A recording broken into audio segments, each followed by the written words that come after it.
มีสุขใดทอเมื่อเห็นมือถือคือเบอร์คนที่เฝ้ารอ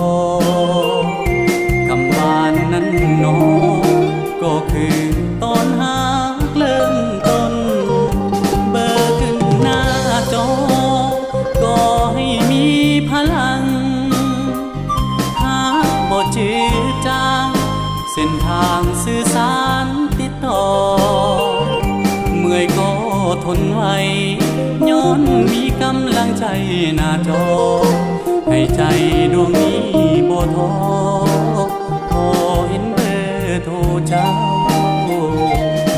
ยามเหงาเศร้าเมื่อพบปัญหา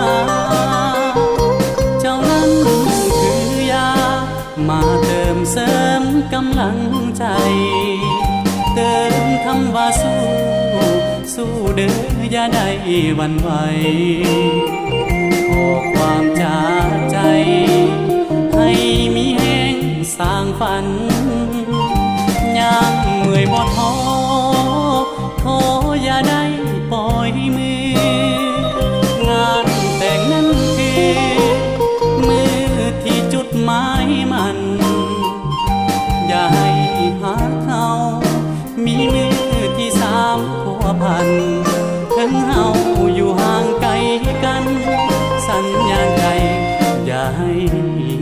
ขาด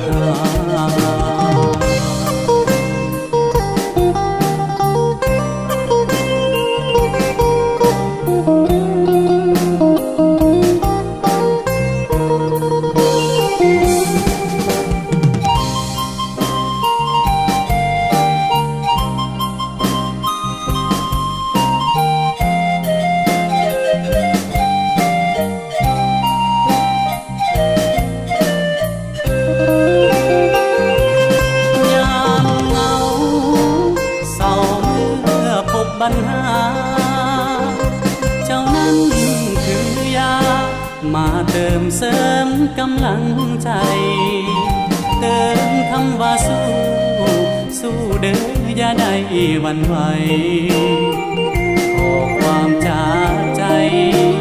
ให้มีแห่งสร้างฝันยังเมื่อยบ่ท้อขออย่าได้ปล่อยมืองานแต่งนั้นคือมือที่จุดหมายมันอย่าให้หาเขามีมือที่สามพัวพันถึงเฮาอยู่ห่างไกลกันสัญญาณใจอย่าให้